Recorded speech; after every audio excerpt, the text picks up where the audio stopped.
बिस्मिल्लाहिर्रहमानिर्रहीम। अस्सलाम वालेकुम नाज़रीन, मैं हूं फैयाज राजा और आप देख रहे हैं आपका अपना यूट्यूब चैनल।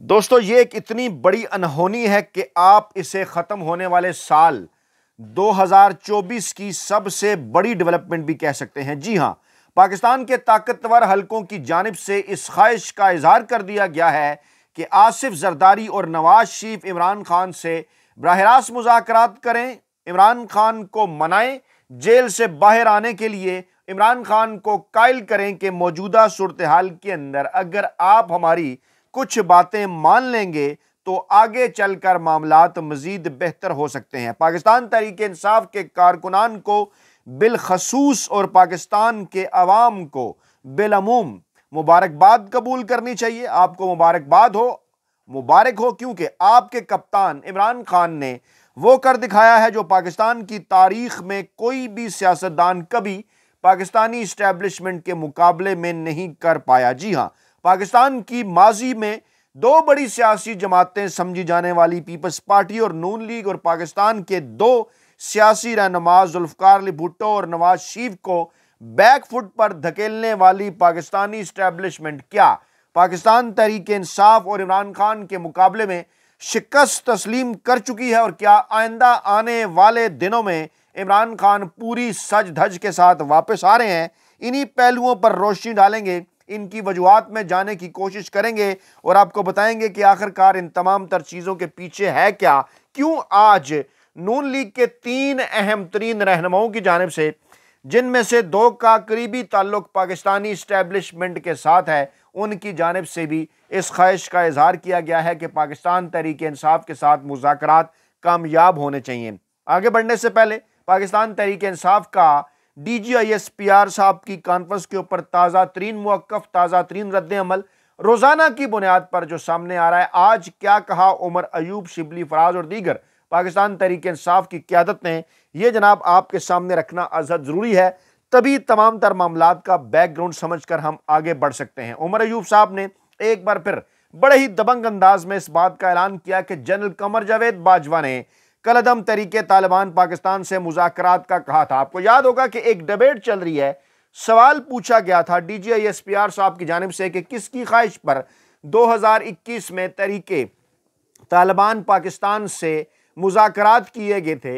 इमरान खान के ऊपर इल्ज़ाम धरा गया था, लेकिन उसके बाद फिर कुछ ऐसे फैक्ट चेक सामने आए, ना सिर्फ पाकिस्तान के सोशल मीडिया की जानिब से, अहम तरीन MNA सेनेटर्स की जानिब से, कि एक लाइन लग गई और उसके बाद वो तमाम बड़े एंकर, वेले कालम निगार और मुलाजम सहाफ़ी जो कि इस चुनतखब हुकूमत के पेरोल पर हैं, वो मुंह छुपाते हुए नजर आए। उमर अयूब साहब ने कहा, हमारे दौरे हुकूमत में कलअदम तरीके तालिबान पाकिस्तान से मुज़ाकरात का जनरल रिटायर्ड कमर जावेद बाजवा ने कहा था। यह किसी फर्द वाहिद का फैसला नहीं था। उस वक्त कौमी सलामती इजलास में हुकूमत और अपोजिशन के अरकान दोनों शरीक थे। वो इस्लामाबाद में अपोजिशन पाकिस्तान तहरीक इंसाफ के रहनुमाओं के हमरा प्रेस कॉन्फ्रेंस कर रहे थे। उन्होंने कहा कि ये पाकिस्तान टाइम्स का दौर नहीं है, ये ऐसा वक्त है जहां मालूमात लोगों तक पहुंच जाती हैं। आप हजूर जितना मर्जी इन्हें रोकें, हुकूमत की जानिब से इंटरनेट की रफ्तार सुस्त करने के बावजूद इंफॉर्मेशन नौजवानों तक पहुंच जाती है। और अपने दौरे हुकूमत में TTP के साथ होने वाले मुज़ाकरात के हवाले से उन्होंने कहा कि अपोजिशन हुकूमत को उस वक्त की फौजी क़यादत ने एतमाद में लिया था। कौमी सलामती कमेटी इजलास की सदारत असद कैसर ने की थी। जनरल बाजवा ने कहा था कि हर जंग और तनाज़े का अख्ताम मुज़ाकरात पर होता है, और हमारे दौर के अपोजिशन लीडर शहबाज शरीफ, यूसुफ गिलानी, बिलावल भुट्टो, ख्वाजा असफ के अलावा भी तमाम अरकान इजलास में मौजूद थे।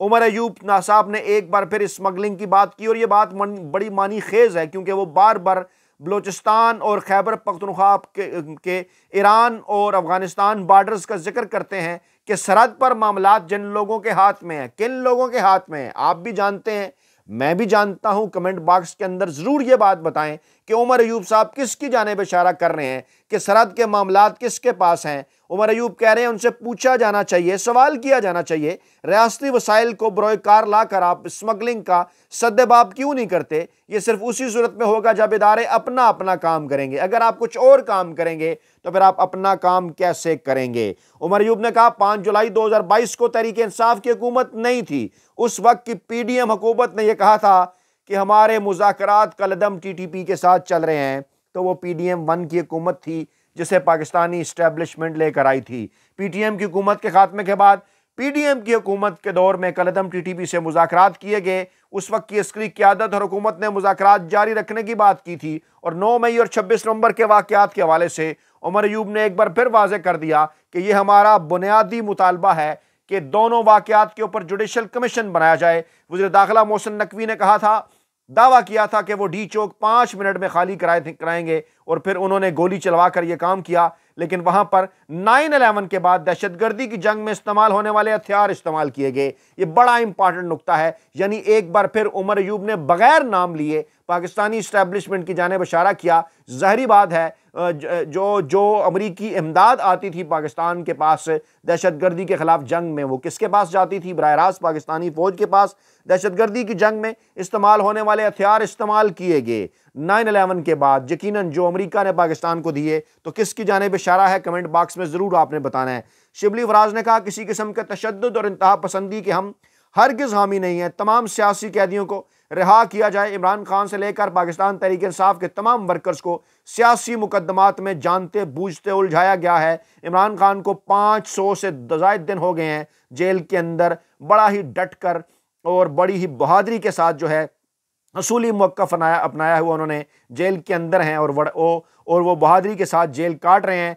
और ये जो मुज़ाकरात हो रहे हैं, अगर नाकाम हुए तो कामयाबी और नाकामी दोनों की जिम्मेदारी हुकूमत के ऊपर होगी। अवाम की ज़िंदगी इन्होंने अजीरन बना कर रख दी। असद कैसर ने कहा और के अफ़गानिस्तान के हवाले से मौजूदा हुकूमत की जो पॉलिसी है वो अहमकाना है। राना सनाउल्लाह का 22 जुलाई 2022 को किया जाने वाला ट्वीट मौजूद है कि मुज़ाकरात किसके कहने के ऊपर हो रहे थे। दूसरी जानिब नून लीग की क़यादत ख्वाजा साद रफ़ीक साहब की ख्वाहिश पर उनके जो वालिद मोहम्मद रफ़ीक साहब उनकी बरसी के मौके पर इकट्ठे हुई और वहाँ ख्वाजा साद रफ़ीक ने कहा कि मुल्क आपस की धींगा मस्ती में घिरा हुआ है और यही हालात रहे तो बहुत से लोग गैर मुतलका हो जाएंगे। रिमोट कंट्रोल जमहूरियत से पाकिस्तान आगे नहीं बढ़ सकता, लेकिन ये नहीं हो सकता कि सिर्फ सियासतदान रगड़ा खाएं। अच्छा, उन्होंने कहा जनाब के जो है वो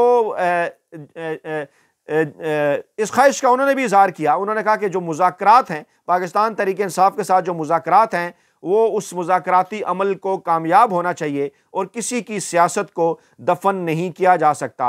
मौसूफ ने जुल्फ़िकार अली भुट्टो का भी जिक्र किया कि उनकी सियासत को दफन नहीं किया जा सका।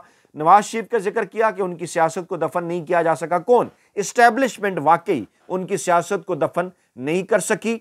और आगे फिर वो इमरान खान का नाम इमरान खान के बुग्स में लेना भूल गए कि जनाब इमरान खान की सियासत को भी दफन नहीं किया जा सकेगा। लेकिन वो ये बात भी कहना भूल गए कि इमरान खान ने कम से कम जुल्फ़िकार अली भुट्टो और नवाज शरीफ दोनों की सियासत तनहा दफन कर दी। वो मैं बारहा ये बात करता हूँ कि जुल्फ़ी भुट्टो के खिलाफ एक बयानिया आया और कामयाब हो गया, और नूरा शरीफ के खिलाफ भी एक बयानिया आया, कामयाब हो गया। लेकिन इमरान अहमद खान नियाज़ी के खिलाफ कोई भी बयानिया कामयाब नहीं हो पा रहा, बन नहीं पा रहा। तमाम तर कोशिश के बावजूद बयानिया मुकम्मल तौर पर नाकाम हो गया है।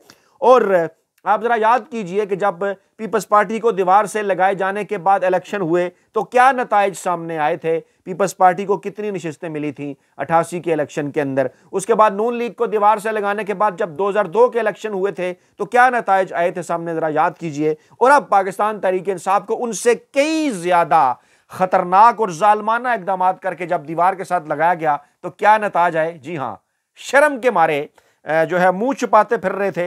नताइज की रात वो तमाम तरह के जो ये कह रहे थे कि हमने मैनेज कर लिया है, लोग नहीं निकलेंगे, इमरान खान हार जाएंगे, लेकिन डट के खड़ा है कप्तान। और पाकिस्तानी अवाम ने भी साबित कर दिया कि वो डट के खड़ी है इमरान खान के 7 और 8 फरवरी 2024 की शब जब नताइज संभालना मुश्किल हो गए तो फिर रातों रात जो काम किया गया उसके बाद ये किसी को मुंह दिखाने के काबिल नहीं रहे। ख्वाजा आसफ साहब कहते हैं इमरान खान से दिलचस्पी नहीं है, अमेरिका को हमारे मिसाइल प्रोग्राम की वजह से मसला है। बिलावल भुट्टो साहब कहते हैं इमरान खान का बहाना है, मिसाइल प्रोग्राम निशाना है। यानी ये वो तमाम लोग जो कि इमरान खान के हवाले से माजी में पहले इस किस्म की बातें किया करते थे, 180 दर्जे का इनका यू टर्न। और अपने जो इनके अकाबरीन हैं, चाहे बेनज़ीर भुट्टो हो या नवाज शरीफ, ज़रा उनके माजी के बयानात के ऊपर रोशनी डालें कि वो क्या कहा करते थे। इन्हें इस बात की समझ ही नहीं आ रही कि इमरान खान ने कभी भी ये बात नहीं की कि कि पाकिस्तान जाकर अमेरिका के साथ हमला कर ले या उनके ताल्लुकात पाकिस्तान अमेरिका के साथ ताल्लुकात अपने ख़त्म कर दे। इमरान खान ने बराबरी की सतह पर ताल्लुकात की बात की थी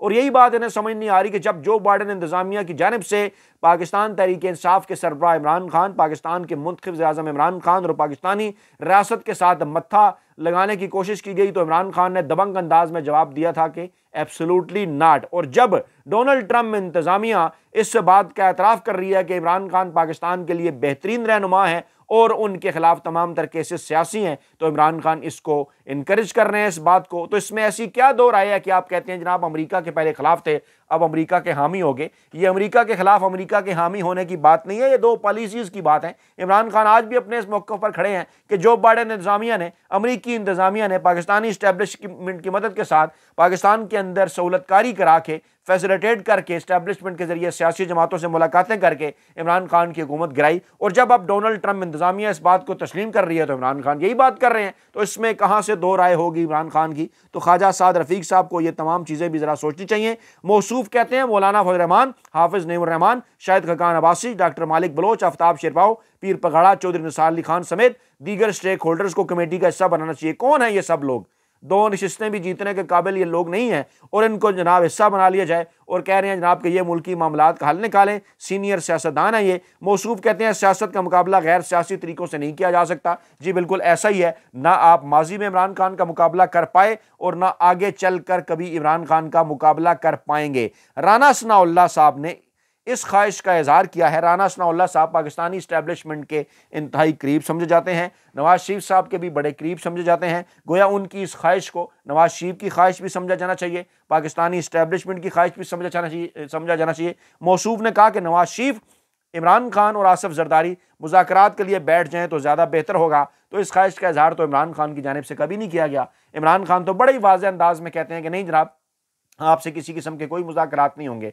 और आप एक बार फिर मिन्नत तरले कर लें, जो कभी मजाक उड़ाया करते थे पाकिस्तान तहरीक इंसाफ और इमरान खान का, आज वो मिन्नत तरले कर रहे हैं कि किसी तरह से इमरान खान राज़ी हो जाएं नवाज शरीफ और आसिफ जरदारी साहब के साथ बैठने पर। और उसके बाद फिर यानी चाहते क्या हैं? वो ये चाहते हैं, इन्होंने इमरान खान को एक रवायती सियासतदान समझ रखा है कि इमरान खान शायद इस इक़्तिदार के अंदर अपना हिस्सा मांग रहे हैं जो नवाज शरीफ और जरदारी को पाकिस्तानी इस्टेब्लिशमेंट की जानिब से दिया गया है, और इमरान खान साथ बैठने पर राज़ी हो जाएंगे और ये इमरान खान को मना लेंगे कि आए तीनों मिलजुल कर जो है वो अपना अपना हिस्सा बांट खाएं। कोई सिंध के अंदर, कोई पंजाब के अंदर, कोई केपी के अंदर, मरकज़ के अंदर मिलजुल कर अफगानिस्तान में छुपी हुई हुकूमत, तो इस तरह से सबका रोज़गार चल जाए। लेकिन इमरान खान तो इससे पहले बड़े वाज़ेह अंदाज में ये बात कर चुके हैं कि मुज़ाकरात होंगे, बात होगी तो उन ताकतवर हल्कों के साथ जिन्होंने मैंडेट छीना, जिनके हाथ में इख्तियार है, जिनको हम चाहते हैं कि वो सिर्फ और सिर्फ अपना किरदार अदा करें जो आइन और कानून ने उन्हें दिया, यानी सरहदों पर जाकर बार्डर की हिफाजत और सिविल सुप्रीमेसी। सियासतदानों को आपस में बातचीत करने दें। इक़्तिदार के लिए जो सबसे बड़ी लड़ाई और जंग है वो क्या है? इलेक्शन। और इलेक्शन के नतीजे तस्लीम करें और इलेक्शन के नतीजे में पाकिस्तानी अवाम ने जिन्हें मैंडेट दिया है इक़्तिदार उनके हवाले करें और बाय बाय करें सियासत को और अपना काम करें। और इसी जानिब उमर अयूब ने भी आज इशारा किया कि तमाम इदारे अगर अपना अपना काम करेंगे तो फिर किसी किस्म के कोई मसले मसाइल नहीं होंगे। लेकिन यकीनी तौर पर यह एक बड़ी डेवलपमेंट है जनाब के जो आसिफ जरदारी और नवाज शरीफ को एतमाद में लिए बगैर तो इस किस्म की बात राना सनाउल्लाह साहब नहीं कर सकते, और इसलिए राना सनाउल्लाह साहब पाकिस्तानी इस्टेब्लिशमेंट को भी एतमाद में लिए बगैर ऐसी बात नहीं कर सकते। और 2 दिन पहले DGI-SPR साहब ने भी बड़ा खुशाइन करार दिया था मुज़ाकरात को, जो पहले कह रहे थे कि ऐसे लोगों से मुज़ाकरात नहीं होने चाहिए। यानी इस वक्त क्या है मामला, तमाम हल्के हों, पाकिस्तान के ताकतवर हल्के हों या मौजूदा चुंतखब हुकूमत के हल्के हों, वो तमाम इस कोशिश में मसरूफ़ हैं कि किसी न किसी तरीके से इमरान खान को मनाएं कि इमरान खान साहब प्लीज़ आप जेल से बाहर आ जाएं। बारहा हम ये बात कर चुके हैं कि इमरान खान को जेल के अंदर इन्होंने डाला तो अब इमरान खान को जेल से निकालना भी इनके लिए मुश्किल हो जाएगा, क्योंकि इमरान खान ने अपने आखिरी बयान में ये कह चुके हैं कि मैं ना ही NRO दूंगा ना NRO लूंगा, किसी से किसी किस्म की कोई डील नहीं करूंगा, और मुझे मजीद भी जितना अरसा आप रखना चाहते हैं जेल के अंदर आप बेशक रखें। आईनी लड़ाई लड़ूंगा, कानूनी लड़ाई लड़ूंगा, अदालतों के फैसले के नतीजे में आऊँगा, बाहर आऊँगा। और ऐसा नहीं है कि मैं किसी की बैरून मुल्क किसी की कॉल के इंतज़ार में हूँ कि कोई कॉल आएगी और आप मुझे निकाल देंगे। ये आपका मामला हो सकता है, ये आपकी परेशानी हो सकती है। अगर बैरून मुल्क से आपके लिए कोई दबाव है तो दबाव है, जी हाँ बिल्कुल। इस वक्त डोनाल्ड ट्रंप और रिचर्ड ग्रेनल जिनके मुतालिक अनकन्फर्म इत्तलात आ रही हैं कि उन्हें पाकिस्तान, अफगानिस्तान और भारत और दीगर जो जनूबी एशियाई ममालिक हैं उनके लिए नुमाइंदा खसूसी भी मुकर्रर किया जा सकता है डोनाल्ड ट्रंप की जानिब से। अगर ऐसा हो जाता है तो आइंदा आने वाले दिनों में इस चुनखिब हुकूमत के लिए मुश्किलात मज़ीद बढ़ सकती हैं। वो चुनखिब हुकूमत जो चंद अरसे पहले तक इमरान खान और पाकिस्तान तहरीक इंसाफ से बात नहीं करना चाहती थी, वो इस्टेब्लिशमेंट जो चंद अरसे पहले तक इमरान खान से बात नहीं करना चाहती थी, अब एक बार फिर दबे अल्फाज में इस्लामाबाद के बाखबर हलकों से उन्हें ये बातें सुनने को मिल रही हैं कि ज़ालिमो इमरान खान वापस आ रहा है। मुबारकबाद कबूल फरमाएं, क्योंकि डट के खड़ा है कप्तान, इसलिए आपने घबराना नहीं है। अपना बहुत ख्याल रखिएगा, दुआओं में याद रखिएगा। नई वीडियो के साथ जल्द हाजिर होंगे। अल्लाह ने के बाद।